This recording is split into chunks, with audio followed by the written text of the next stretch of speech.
வணக்கம்மா. இன்னைக்கு பாக்கியலட்சுமி சமையல் அறையில இடிச்ச கோழி ரசம் தான் வைக்க போறோம்.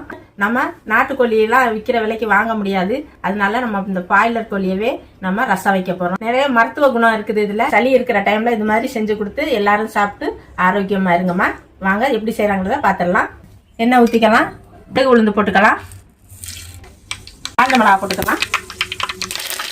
இடிச்சு வச்ச சின்ன வெங்காயம், இது வெங்காயம் வதங்குறதுக்கு கொஞ்சம் உப்பு சேர்த்துறேன்.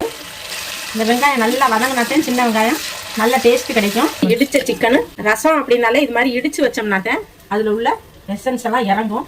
அதனால தான் இப்போ இடிச்சு வச்சிருக்கேன். வெங்காயம் நல்லா வதங்கிருச்சு. இப்போ இந்த இடிச்ச சிக்கனை சேர்த்துடலாம். எலும்போட தான் சிக்கன் அடிச்சிருக்கு. இது நல்லா வதங்கட்டும். இங்கே பாருங்கம்மா, இதில் இஞ்சி பூண்டு பச்சை மிளகாய் இதெல்லாம் இடிச்சு வச்சிருக்கு. இப்போ சிக்கன் வதங்கிருச்சு, இதை சேர்த்துடலாம். இந்த சிக்கனுக்கு தேவையான உப்பு சேர்த்துக்கலாம், கல் உப்பு. மஞ்சத்தூள் போட்டுடலாம். காரத்துக்கு வெறும் மிளகாத்தூள் கொஞ்சம் போட்டுக்கலாம். இது 5 நிமிஷம் வேகட்டும். அப்புறம் அந்த நம்ம அரைச்ச தக்காளி பேஸ்ட் சேர்த்துக்குவோம். 5 நிமிஷம் வெந்துருச்சு. தக்காளியை வேக வச்சு அரைச்சி வச்சிருக்கோமா, இப்போ இதை சேர்த்துடலாம். இப்போ புளி சேர்க்க போகிறதில்ல, அதனால இந்த தக்காளி போதுமானது. 5 நிமிஷம் சிக்கன் நல்லா வேகட்டும். 10 நிமிஷம் சிக்கன் நல்லா வெந்துருச்சு.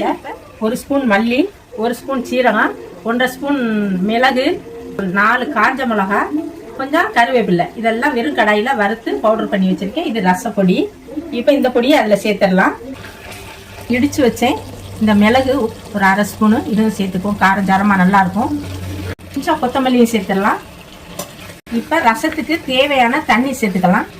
இது தக்காளி வேக வச்ச தண்ணி தான், வேஸ்ட் பண்ண வேண்டாமான்னு இதில் சேர்த்துடுறேன். எல்லாம் சேர்த்தாச்சு. இப்போ ரசம் நல்லா கொதிக்கட்டும், அப்புறம் ஆஃப் பண்ணிடுவோம். ஆஃப் பண்ணிட்டு கொத்தமல்லி சேர்த்துடலாம்.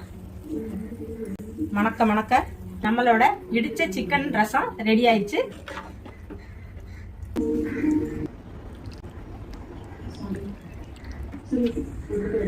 கொத்தமல்லி போட்டுக்கலாம்.